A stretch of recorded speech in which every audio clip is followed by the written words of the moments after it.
What's going on, Workforce? Brian and Chris here, and today we're talking about our hands-on impressions, and especially as it compares to contrast to Final Fantasy XIV's media tour. Guild Wars 2, just this other day, actually released a semi-beta in their live environment. Chris and I sat down, we actually streamed 3 elite specs running into PvE and PvP content. So you guys, if you're interested in that, you can check the archives over on Twitter or Twitch, whatever the hell the platform that Chris is on right now. And I was like, I don't know why I went with Twitter. So you guys, you can check that out if you're curious. So we wanted to sit down and talk about it because at the end of the day, like, this is a powerful experience, but one that we've got, you know, like, positive and negative thoughts. Chris, why don't you take it over from here? Yeah, so to put it in Final Fantasy terms, because I assume anybody who knows about the Guild Wars beta has already tried all 3 elite specializations, is enjoying it. Guild Wars has these different classes, and each one has job stones. I'm gonna die. Save Chris. Hey guys, sound off in the comments. Save Chris. There we go. Sorry. You're good. That previous article got a hold of me saying that I wanted something different about 14. And basically, they're going to be releasing a new job stone for every class inside of the game. Just putting this in 14 terms. And in order to test those prior to the expansion going live, sometime early next year, they're going to give us 3 beta access events, but not in a PTR like WoW, not in an early access state like New World, not through a media tour for a select few people in 14 or live letters where it's displayed on a stage, but in the live environment. And so we just came out of beta test 1 was the event. And the beta event, they basically said, you know what? We have a bunch of new jobs coming to the game. So imagine we were getting Sage and Reaper and 1 more. So that we had 3 because they're going to have 3 events. And imagine this week, they said, if you log in right now, you will have a beta job stone available. And you will be able to equip that job stone. And this week alone, you will be able to play Sage. And everybody will be able to play Sage, whether they're on the free trial, they've been playing for a long time. Everybody gets to play Sage. You're playing Sage in roulettes, you're playing Sage in PvP, you're playing Sage in Eden, whatever you want. Now, it is tied, because of the way account progression works and items work, it is actually on a beta character so that it can be deleted. So not all of that's perfect, because it does keep it from like generating wealth and generating PvP rank and things like that. So it wouldn't work perfectly, but it's in a live environment. So when you log in your character select screen, there'd be like a beta copy of your character, and you would log into it, and they would have a Sage stone equipped with Sage gear at current level cap. And you could just hop in, and you're playing with people who are also just playing because there was like regular balance changes rolled out yesterday. And I'm like, oh, what changed? And so like we were in PvP with just normal people playing their normal day. And what's nice about that is Brian and I hop in. We want to play Sage together. We go hop into content that allows for 2 healers. We're running some trials together, having a good time. And then I say, cool, that was kind of enough for me. Like I don't even have all my healers at cap. I don't really, like I'm still learning about healers. My Astro is in the 50s. My Scholar's in the 70s. My White Mage, of course, I've really been enjoying at 80. Is neat. And I look forward to going hands-on when we get into Endwalker. I think I'm going to switch back to one of my other jobs so that I can progress a relic or just play a job I'm more comfortable with or whatever. Yeah. And you're like, well, I want to keep playing Sage. So we just do that. Because we're in a live environment, I just switch to one of my other jobs. And then we just keep playing together. We keep running dungeons. We keep running trials. We keep doing PvP, grinding fates, whatever the heck we want to do. And that is how this beta event kind of rolled out in 14 terms. And like that just boggled my mind from the standpoint of how I've seen literally any other MMO roll this stuff out that I can think of. Super cool. And so from my perspective is, while I was able to play on a class that I normally play as a Necromancer, and I really enjoyed that, currently with Mesmer and the Guardian build, I was lost.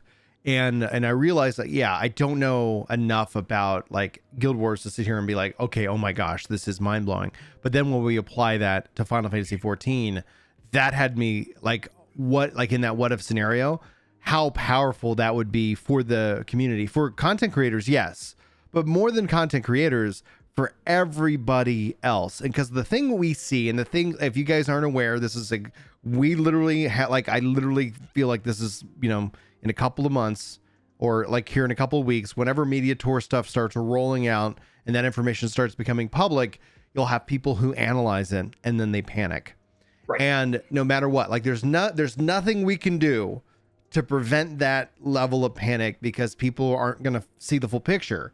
And so there are assumptions that will be made, and those assumptions will become kind of this, kind of zeitgeist, this mythos that people will assume, and there'll be people who are upset. And that is just essentially like it is like clockwork. That will, that seems to happen all the time with this. My thought is like how much, I mean, yeah, maybe people will still be upset, but how much alleviation would it be to just general people to actually touch and go hands-on and have that real life feedback from a development perspective of, oh yeah, that is a little bit too powerful, or have basically, what is the term? Source, like you're just bringing in a whole bunch of people and getting. You do get crowdsourced opinion. Crowdsource there. Yeah. I will say that there is plenty of Guild Wars forums right now blowing up that they tried the new job for 6 whole seconds. Yeah. And then didn't know how to play it because it's new and different. Right. And they're like, well, this elite specialization is garbage. And so like that got out there regardless. True. So, yeah. So that is still existing. The Media Tour does have advantages. So what the Media Tour does, to just contrast it, to put it back the other way, is instead of doing a live environment, you take the Jebros, the Rooks, the Mucklucks, the Mighty Teapots, the Xandries of the space, and you take these ArenaNet partners. They have an actual partner program, so it's not a random list they come up with. They have a set list. It's on their website. These are the content creators they partner with. Yeah. And maybe there's the IGNs and the Kotakus and all that invited as well. And they invite them in, and they get to come spend a day playing on a new server. Now, the advantage there is they get to see the new Endwalker zones, the ones that they show, and the NPCs will be stripped out, the lore will be stripped out, but they'll be in the real zone on a private server, as opposed to we're not going to see any of the End Dragon zones. We don't know what they look like beyond screenshots. And they get basically you get interview slots tied to that. So we get a ton of people who represent various aspects of the community getting a ton of direct feedback, which is something that we have not seen on the Guild Wars side to that degree, because there's like 30 plus interviews that went out with the last media tour, which is insane. Right. Each one at a half hour. So like, it's just an insane number of questions. And then in addition to that, they're given a private screening of basically the presentation that we're going to be getting as a community whole, which Guild Wars just had a live letter type presentation. It was not nearly as polished, but it wasn't their 65th one, so that's fine. And catch up. And what that means is then when that live letter kind of goes out for real and the embargo lifts, you have all these creators who have had a chance to use real gameplay on real servers with real Q&A questions and have already seen the presentation that goes over all of the just kind of FAQs and here's everything we think you need to know. And then they're able to come out with a very, very clear narrative that presents on day one.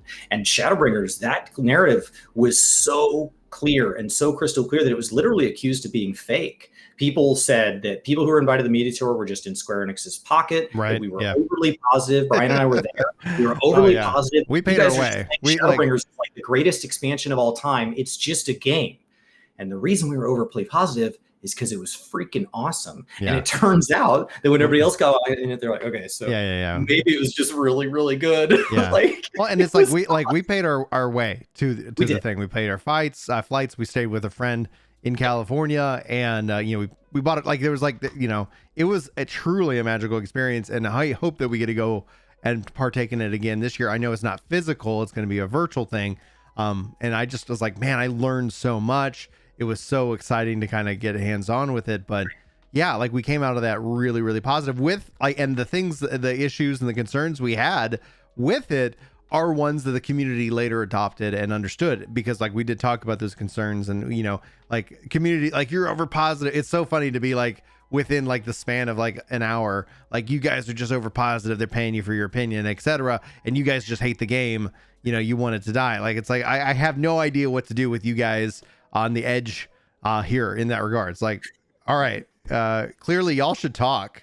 Maybe there's literally a medium here. Sell out haters, dude. Sell out haters. They're getting paid to fake love and hate this game, and that just makes me mad. But in that regards, the issues that we had, like the issues that I had with what we experienced, have persisted the entire expansion. It wasn't game breaking. The expansion in and of itself strong enough to carry itself, and that's why I'm really excited, especially for Sage, to see how the healers change up and balance out. And so that's where, like 100%, like if they sit here, I want, like, so to your point, yes, people are going to freak out. There's nothing, I think, in the human history that not releasing it like would do. But I just would love to see more people be able to go hands on with it. And the fact that it's just kind of where they're structuring it, I don't think Square Enix would be able to, oh, Guild Wars 2 did that, let's go ahead and follow suit. That's something that's baked into years and years and years of planning, because it could go horribly wrong. You could push out an update and it's like, turns out that broke a lot of stuff. But when we talk about pre-expansion, we have a huge community that's grown and exploded in that's been trained on like pre-patches and things like that, where Final Fantasy XIV has historically not had that. And every time an expansion comes up, I always kind of wonder, yeah, they're talking about the stat squish. How cool would it be to say stat squish drops in November? Like, that doesn't, in my mind, impact anything. That's like, the hey, rolled out. If the stat squish rolled out November 1st, yeah, we got to play 2 weeks stat squished. Like, okay, cool, yeah. And if they shouldn't matter. Yeah. And so I do think, it does help at least put some reality with the expectations, because the further you let the expectations and the reality differ, the more of whiplash we get when we have to suddenly reconcile those and get them in alignment. And we're like, oh, whoa. And so, it does stop leaks from controlling the narrative, because it is what it is. Like, the tooltips were in game. We saw them. And not only did I see them to see if the tooltips were written right, or maybe it's a typo, or they're still adjusting the numbers, I freaking played with them. Now, they are going to be also looking at feedback, and so they are up for adjustment. One of the things with our media tour footage last time is we were requested to send them a private link to all of our videos so that they could verify. At the very least, they didn't really have any feedback on what we said, but they literally they wanted to make sure that we had the watermark saying that this was development footage.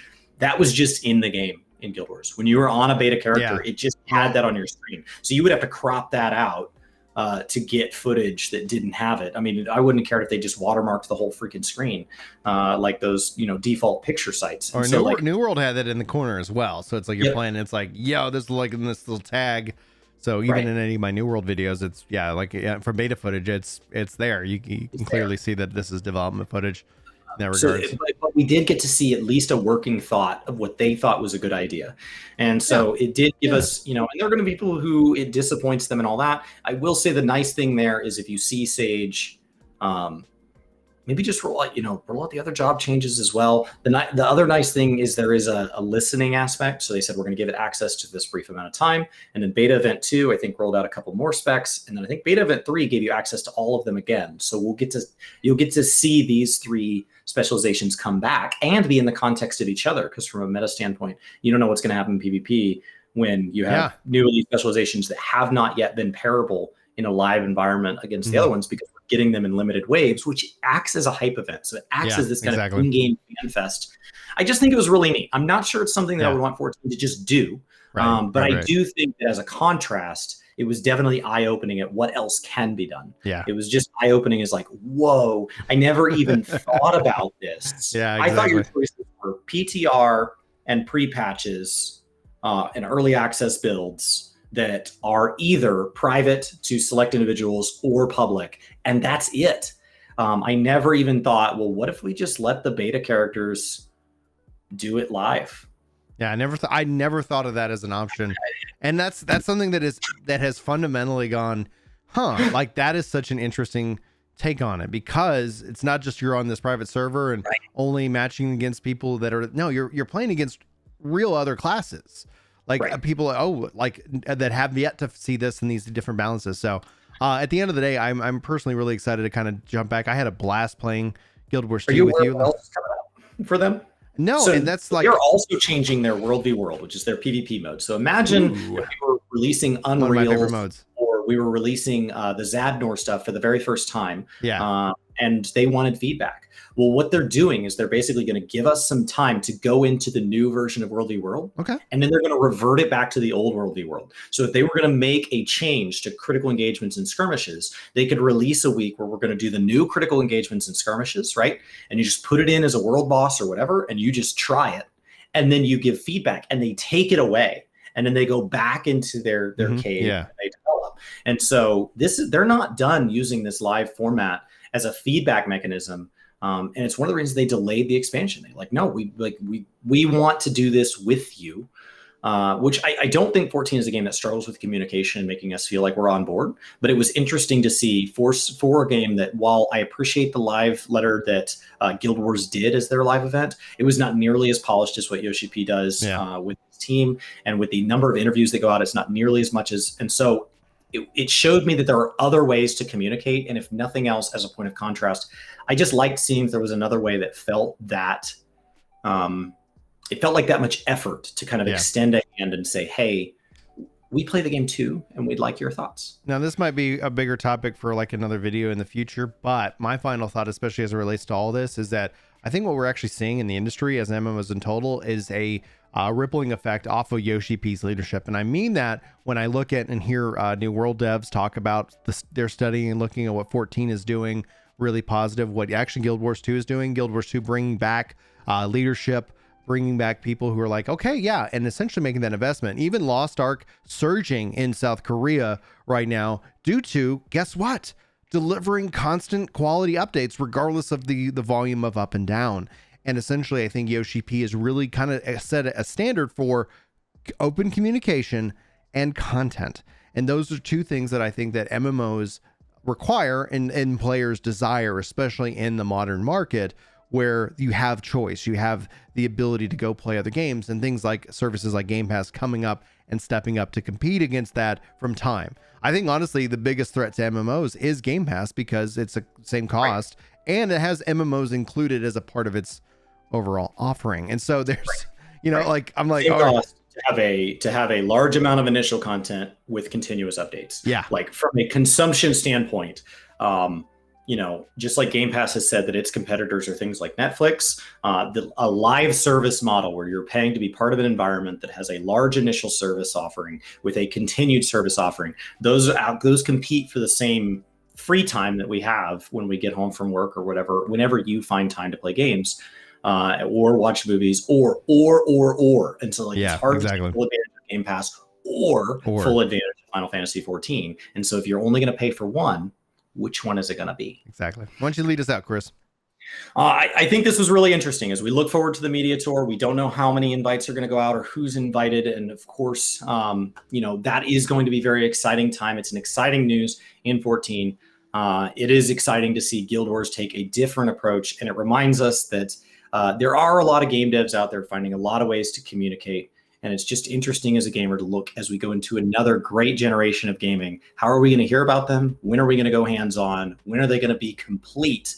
And what is that process going to feel like? But for Chris and Brian, thank you guys so much for hanging out. Let us know your thoughts down in the comments below, and we'll see you next time. Take care.